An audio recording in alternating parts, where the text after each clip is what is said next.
Hello students, last video में हम लोगों ने डेफिनेशंस ऑफ इकोनॉमिक्स देखा हुआ है। डिफरेंट डेफिनेशंस की बात करी हमने। इंपॉर्टेंट कुछ डेफिनेशन देखा इकोनॉमिक्स के। 4 इंपॉर्टेंट डेफिनेशंस को हमने डिस्कस किया इन डिटेल। पहला डेफिनेशन था आपका वेल्थ ओरिएंटेड डेफिनेशन, जो कि एडम स्मिथ ने दिया था। दूसरा डेफिनेशन था वेलफेयर ओरिएंटेड, जो कि अल्फ्रेड मार्शल ने दिया था। तीसरा डेफिनेशन जो है वो स्कैरसिटी बेस्ड था, जो कि रॉबिन्स के द्वारा दिया गया था। And the fourth definition was based upon the growth and development which was given by Paul Samuelson. आज इस वीडियो में हम लोग बात करने जा रहे हैं इकोनॉमिक प्रॉब्लम्स पे, कि इकोनॉमिक प्रॉब्लम का क्या मतलब है। चलो पहले थोड़ा वो समझेंगे एंड देन फिर बातें करते हैं कि प्रॉब्लम के अंदर हम मेन क्या क्या डिस्कस करेंगे, क्या क्या चीजों को इंक्लूड करते हैं, और इकोनॉमिक प्रॉब्लम जो है उसके कॉजेस क्या है, क्यों ये प्रॉब्लम जो है इकोनॉमी में अराइज होता है। सो सिंपल है, इकोनॉमिक प्रॉब्लम हिंदी में समझो आर्थिक समस्याएं। अब ये आर्थिक समस्याएं क्या होती है, किसे कहते हैं, तो बेसिकली इकोनॉमिक प्रॉब्लम जो है ये है तो प्रॉब्लम ही, बट किस तरह का प्रॉब्लम जो है वो इकोनॉमिक प्रॉब्लम कहलाता है, वो समझने वाली बात है। तो बिल्कुल सिंपल करते हुए समझोगे, सिर्फ 2 वर्ड में हम समझ जाएंगे इकोनॉमिक प्रॉब्लम को, कि economic problem means the problem which is related to, समस्या जो संबंधित होती है किससे, तो स्कैरसिटी से। The problem which is related to the scarcity and making choice. ठीक है, स्कैरसिटी और चॉइस से रिलेटेड जो भी प्रॉब्लम्स अराइज होंगे या जो भी प्रॉब्लम होगा उसको हम इकोनॉमिक प्रॉब्लम कहेंगे। इन जनरल सिंपल लैंग्वेज में आप ऐसे समझो, ठीक है। और ये जो इकोनॉमिक प्रॉब्लम है ना, ये हर देश की समस्या है। और यहाँ पे आप पूरा देश तो समझोगे ही, आप पूरे कंट्री में एकदम से मत चले जाएं, आप पहले लौट के पीछे आ जाएं, आप बिल्कुल अपने आप से शुरुआत करें। तो ये प्रॉब्लम जो है ये आपकी और मेरी भी प्रॉब्लम है, ठीक है। तो इंडिविजुअल की भी प्रॉब्लम है, सोसाइटी की भी प्रॉब्लम है in general as a whole, और पूरी की पूरी इकोनॉमी की भी प्रॉब्लम है। Not only in Indian economy but जितने भी कंट्रीज हैं सब में इस तरह की समस्या जो है वो उत्पन्न होती है। तो ये जो समस्या है ये मैंने कहा रिलेटेड है स्कैरसिटी से और चॉइस से। अब स्कैरसिटी का क्या मतलब है, चॉइस का क्या मतलब है, तो ये जो वर्ड है स्कैरसिटी ये नया नहीं है, इससे पहले हमने काफी बार इस वर्ड को इस्तेमाल किया है, रिपीट किया है, मतलब भी जानते हैं।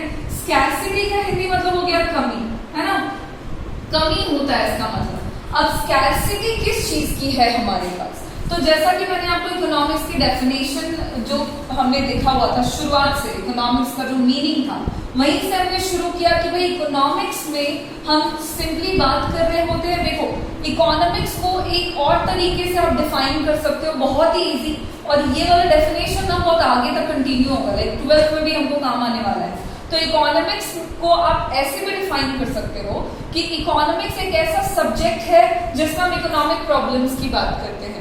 सबका कुल मिला के मतलब जो है वो एक ही आएगा, उससे पहले वाला जो मीनिंग देखा है उसका भी वही मतलब निकलता है। और आप जो बता रही हो कि इकोनॉमिक्स में हम इकोनॉमिक प्रॉब्लम्स पढ़ते हैं, इसका भी वही मतलब है। अब इकोनॉमिक प्रॉब्लम जो कि रिलेटेड है हमारी स्कैरसिटी और चॉइस से, तो स्कैरसिटी में हमने जाना है कि स्कैरसिटी का क्या मतलब है। पहले ये जानते हैं, फिर जानेंगे कि क्या हमारे पास कम है, किस चीज की कमी है हमारे पास। तो स्कैरसिटी एक ऐसा टर्म है जिसको आप डिफाइन कर सकते हो कि जब भी किसी भी कमोडिटी का जनरल, जब भी कोई वस्तु जो है उसकी क्वांटिटी सप्लाई, मतलब उसकी जो मात्रा उपलब्ध है, ठीक है, उसकी जो पूर्ति है, अगर वो कम है और उस कमोडिटी का जो डिमांड है वो in comparison to supply greater है, ज्यादा है, तो ये सिचुएशन जो है ये स्कैरसिटी को इंडिकेट करता है। तो इसी सिचुएशन को हम स्कैरसिटी कहते हैं। स्कैरसिटी का मतलब हो गया कि जो अवेलेबिलिटी है साधनों की, वस्तुओं की, किसी भी टर्म में अगर आप देख रहे हैं, पैसे के टर्म्स में देख रहे हैं, तो पैसे की वो जो है उसकी अवेलेबिलिटी कम हो और उसका जो डिमांड है वो ज्यादा हो। तो किसी भी चीज का जब आप डिमांड ज्यादा कर रहे हो और अगर उसकी कंपैरिजन में सप्लाई कम है तो वो सिचुएशन स्कैरसिटी को बताता है।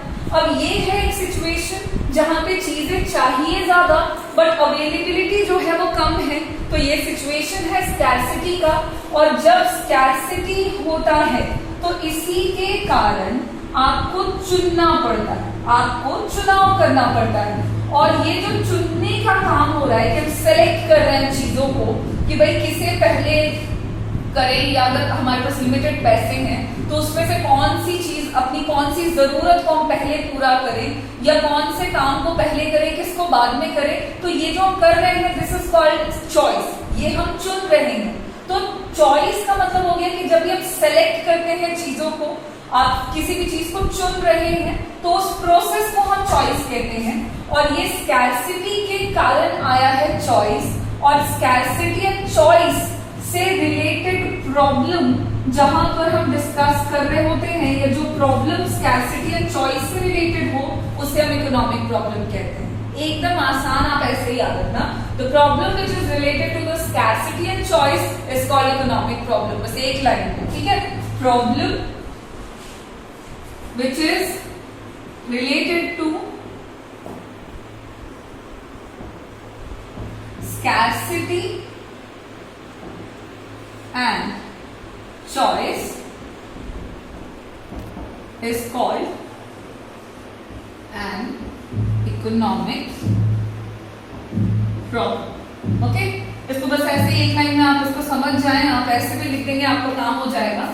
तो ये प्रॉब्लम हो गई इकोनॉमिक प्रॉब्लम। अब यहाँ पे हमारा सवाल है कि इकोनॉमिक प्रॉब्लम जो है ये होता क्यों है, क्यों हमें चुनना पड़ता है चीजों को, क्यों हमें चुनाव करना पड़ता है कि हम अपनी सारी इच्छाओं को क्यों पूरा नहीं कर सकते एक साथ, क्यों हमें चुनना पड़ेगा कि हम कौन सी चीज को पहले पूरा करें, किसको बाद के लिए छोड़ दें, कौन सी चीज हमारे लिए ज्यादा जरूरी है। तो अगर हम बात कर रहे हैं कि ये चॉइस क्यों करना पड़ रहा है, मतलब हम बात कर रहे हैं कॉजेज ऑफ इकोनॉमिक प्रॉब्लम्स की। ये इकोनॉमिक प्रॉब्लम जो है ये राइज ही क्यों होता है, आपको क्यों समस्या है किसी भी देश में, किसी भी इंडिविजुअल के पास, किसी भी सोसाइटी में। तो इसके पीछे का दो रीजन है, बहुत ही सिंपल, जिसपे पूरा का पूरा इकोनॉमिक्स जो है वो बेस्ड है। सबसे पहली बात है कि जो वांट्स होते हैं वो आपके होते हैं अनलिमिटेड। मनुष्य की जो इच्छाएं हैं वो होती हैं अनलिमिटेड, बहुत ज्यादा इच्छाएं हमारी, कम होती तो ये शायद समस्या उत्पन्न नहीं होती। अगर हम दो चीजों में खुश हो जाते तो वो चीज हम आसानी से प्राप्त कर पाते और फिर इकोनॉमिक प्रॉब्लम जैसा टर्म अराइज ही नहीं होता। तो लेकिन ऐसा है नहीं, जो इच्छाएं हैं मनुष्य की वो अनलिमिटेड है। अब अनलिमिटेड चीजों को पूरा करना है तो फिर तो प्रॉब्लम होगी ही, और ये भी प्रॉब्लम नहीं होती। अनलिमिटेड चीजों को पूरा करना है तो कर सकते हैं, हमें 2 की जगह पे 2000 चीजें चाहिए तो खरीद सकते हैं, लेकिन हम ऐसा नहीं कर सकते हैं। और अगर आप कहें कि क्यों नहीं कर सकते हैं, तो उसके पीछे का रीजन है कि जो रिसोर्सेज हैं आपके, जो जरूरतों को पूरा करने के साधन हैं हमारे पास, वो हमारे पास जो है लिमिटेड है और उनकी हमारे पास कमी है, वो अनलिमिटेड नहीं है, जिसके कारण वांट्स हो जाते हैं अनलिमिटेड, डिमांड हम ज्यादा करने लग जाते हैं क्योंकि इच्छाएं बहुत है, और जो रिसोर्सेज हैं जिनसे हम अपनी इच्छाओं को, अपने डिमांड को पूरा कर सकते हैं, वो हमारे पास लिमिटेड है, जिसके कारण जो सप्लाई है वो कम हो जाता है, और फिर ये सिचुएशन स्कैर्सिटी को राइज करता है। और अगर स्कैर्सिटी और कमी की समस्या उपलब्ध होती है तो फिर हमें चुनना पड़ता है, और चुनने की समस्या उत्पन्न हो जाती है, और जिसके कारण इकोनॉमी में प्रॉब्लम अराइज हो जाता है, जिसे हम इकोनॉमिक प्रॉब्लम कहते हैं। तो देखो रिलेटेड, ठीक है, चीजें जो है आपस में रिलेटेड है। वांट्स जो है वो अनलिमिटेड है और रिसोर्सेज हैं लिमिटेड। इन दोनों से क्या अराइज हो गया, तो इन दोनों से स्कैर्सिटी हो जाती है, और स्कैर्सिटी के आने पर हमको सिलेक्शन करना पड़ता है चीजों के बीच में से, क्योंकि चीजें कम है। और ये सिलेक्शन कैसे किया जाए, किसका किया जाए, रिसोर्सेज कम है भाई, तो रिसोर्सेज का किस तरह से इस्तेमाल करते हुए कौन से गुड्स एंड सर्विसेज को प्रोड्यूस करें जिससे इंडिविजुअल की भी जरूरत पूरी हो जाए, उनका कंजम्पशन पर्पस जो है वो भी पूरा हो जाए, और जो पूरी की पूरी सोसाइटी है उनका भी वेलफेयर हो जाए। ये सारी चीजों का जो सिलेक्शन है, जो चॉइस करना पड़ता है, this is an actual problem.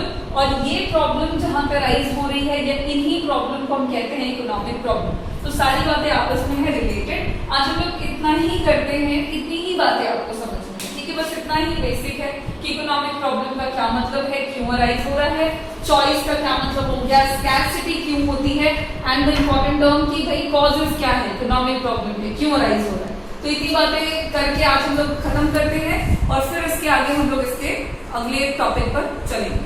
Thank you.